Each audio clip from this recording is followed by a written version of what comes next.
Hey, good morning. It's Mark here with another morning rant. It's 3:55. I got up around 3 something. I don't know. Hey, let's get into some news. So, of course, we have a lot going on in the news, but let me get to Meet the Press and the Mississippi governor. Let's see here. Are they going to have it on here? I cannot remember the Mississippi governor's name. Give me a second.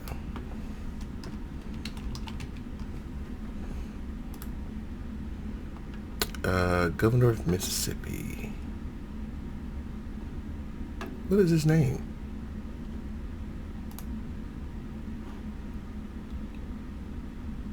Tate Reeves. That's his name. Governor Reeves was on Meet the Press. And listen how he talks out of both sides of his neck on mandates and abortion. It's funny, and he doesn't bat an eye. He doesn't hem and haw. He goes right into his bullshit.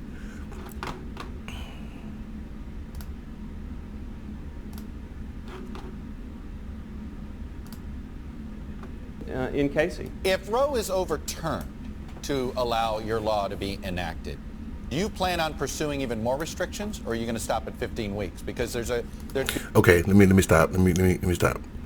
The government of Mississippi is trying to pass a law that's going to restrict women from having an abortion after 15 weeks. Now, we know Texas did it after 6 weeks, I think.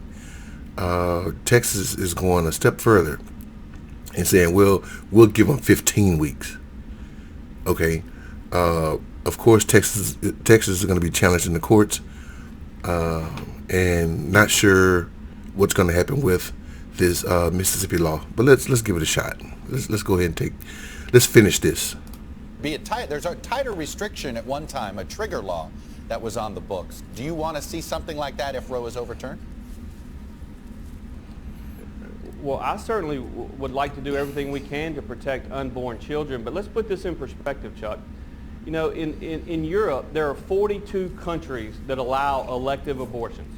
If Roe is overturned and this 15-week ban in Mississippi is allowed to go into effect, Mississippi will still have a law on the books in which 39 countries, 39 out of 42 in Europe, have more restrictive abortion laws than what I believe to be one of the most conservative states in the United States. 39 countries in Europe restrict abortions earlier than 15 weeks. And so the reality is that the U.S. abortion laws are not in conformity or are not even in the realm of what we see in other parts of the country. When you look, I don't understand what the rest of the world has to do with America, but look at, for instance, abortion laws in California and New York, they are much more similar to those abortion laws in China and North Korea than they are to Europe or many other countries around the world. I want to play something that you said about the vaccine mandate and ask you why the same philosophy doesn't apply here. Let me play what you said. This is a power grab by the federal government. We've seen this time and time again by the Biden administration, and now we're seeing their strong desire to try to make decisions on behalf of individual Americans. We believe in freedom and individual liberty. Freedom and individual liberty. Why should the state of Mississippi tell a woman what they should do with their body? Why shouldn't they have that individual freedom on their body, particularly in the first 20 weeks? Well, this is a prime example, and the far left loves to scream, "My body, my choice." And what I would... Let me stop. Let me stop right there. The left does not scream, in most cases, "My body, my choice." Has it not been the GQP party that's been out there saying, "My body, my choice, you can't tell me to get a vaccine"? This is the hypocrisy of the GOP or the GQP. They say my body, my choice.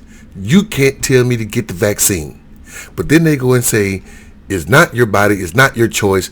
You will not have an abortion after so many weeks. If it's my body, my choice, don't that go across the freaking board? Isn't that across the board? Whether you believe in abortions or not, that's not the case here. That's not the point here. Believing in abortion is not the point here.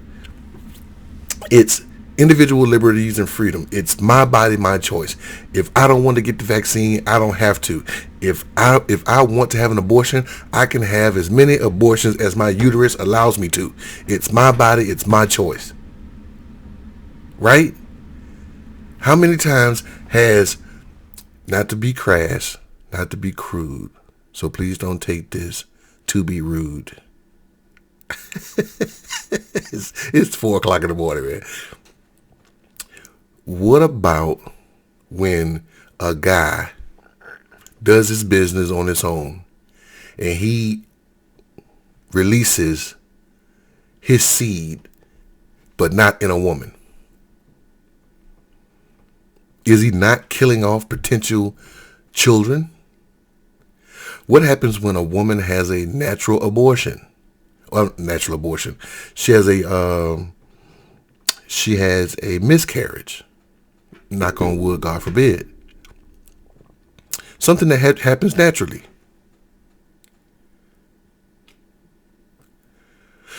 It doesn't. The GOP does not make sense, and he didn't miss a beat. He didn't miss a beat. Let me go ahead and finish. Submit to you, Chuck, is they absolutely ignore the fact that in getting an abortion, there is an actual killing of an innocent unborn child that is in that womb. Here's what we know about babies that are 15 weeks. We know that they have a heartbeat. We know that those babies at 15 weeks actually can open and close their hands. We know that they have developing lungs. And we know that those babies at 15 can feel pain. But you also know that in most cases, and there's a very, very, very small percentage of fetuses that can survive outside the womb at 15 weeks. Very, very small percentage. Even if they even do survive. I was listening to Dr. Rashard Ritchie on YouTube. He has a YouTube show, Indisputable. Well, he has a TV show, Indisputable, that they put clips of it on YouTube. You got to check it out. He's a good brother, smart brother. He goes into, I think he has a doctorate in divinity or whatever. He goes into the Bible when he speaks about, and I'm paraphrasing here because I'm not an expert on this, and he's done the research and I haven't, so I'm just trying to paraphrase what he says. He says something to the effect of, when does life begin? When does life begin? Does life begin in the womb, or does life begin outside the womb? Now he goes into this story, this scenario. Adam and Eve were made by God. They were not conceived, right? That being the case, when did Adam become human? When did Adam become a person? Was it when God made him? Or was it when or was it when the breath of life was breathed into him? So a fetus is not considered, according to Dr. Rashard Ritchie, I think what he believes is a fetus, even up until a child is out of the womb and accepts the first breath of life, that child is not able to sustain himself outside the womb. Is that feasible? Is that a good enough reason? It's debatable. But a person, a fetus at 15 weeks, taken out of the womb, can it survive? And if it can't survive, is it considered human? Is it considered actual baby. Just asking questions. I'm not saying that this is what I believe. I'm just putting stuff out that I've heard, that I've seen. But but back to what I was really getting at here we go once again, the GOP saying one thing and then saying something else. It's my body, my choice when it comes to the vaccine. But I get to tell a woman what to do with her body. The government, the GOP is all about saying, government, get out of my way. Government, get out of my business. The less government, the better. But then you go and restrict women from doing what they want to do with their bodies. What's next? What's next? Can we stop people from getting tattoos? Can we stop people from getting ear piercings? Can we stop people from wearing glasses? You cannot wear glasses or contacts now because the government get to tell you what to do with your body. Men, we make millions of sperm cells a day. Every time, and it only takes one to make it to the egg to actually make a child. So what do we do with the millions of sperm cells that we don't use? Should we go to a clinic and say, hey, here's all my extra cells. Hold on to those. Give me 2 and let it work its way to the egg? Why have there been no restrictions on what men can do with their bodies? It's always the woman. It's always the woman telling a woman what to do with her body. But tell Governor Reeves here to go get the vaccine. If he hasn't got it, I don't know if he got it or not.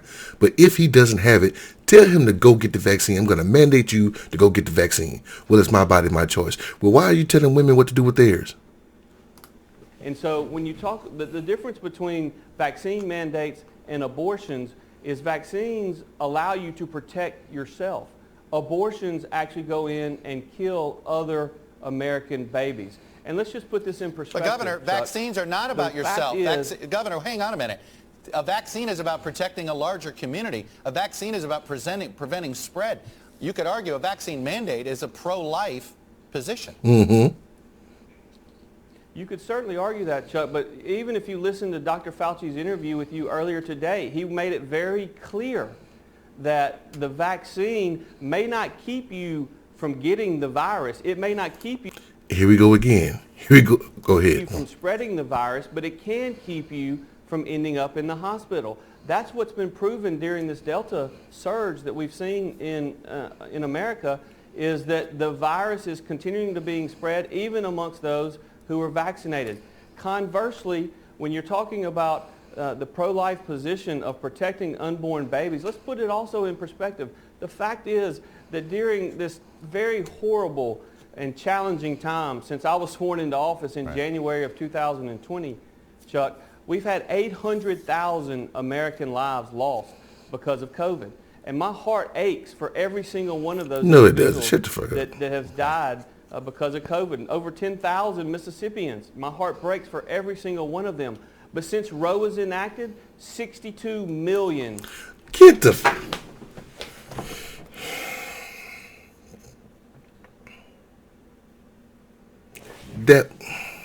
That was dumb. That was dumb. American babies have been aborted and have therefore been killed. And that's why I think it's very important that people like myself and others across this country stand up for those unborn children, because they don't have the ability to stand up for themselves. Governor Tate Reeves, Republican of Mississippi. Come on, bruh. Come on, bruh.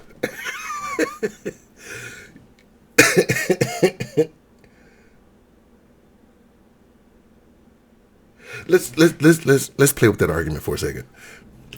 Since Roe v. Wade, I think Roe v. Wade was established, I don't know if he said it was like 72-ish in the 70s. So Roe v. Wade is roughly 50 years old. Let's give COVID a 50-year window.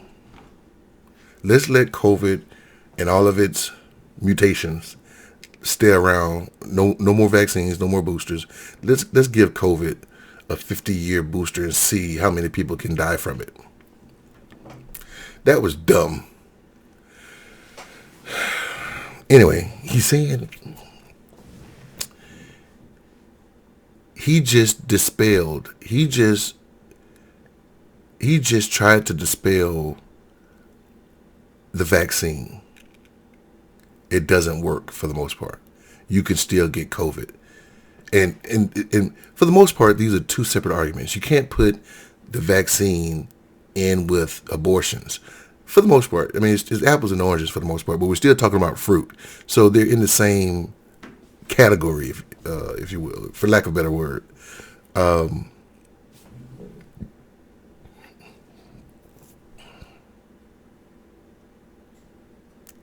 You're telling me, again, just to repeat it, you're telling me that mandating the vaccine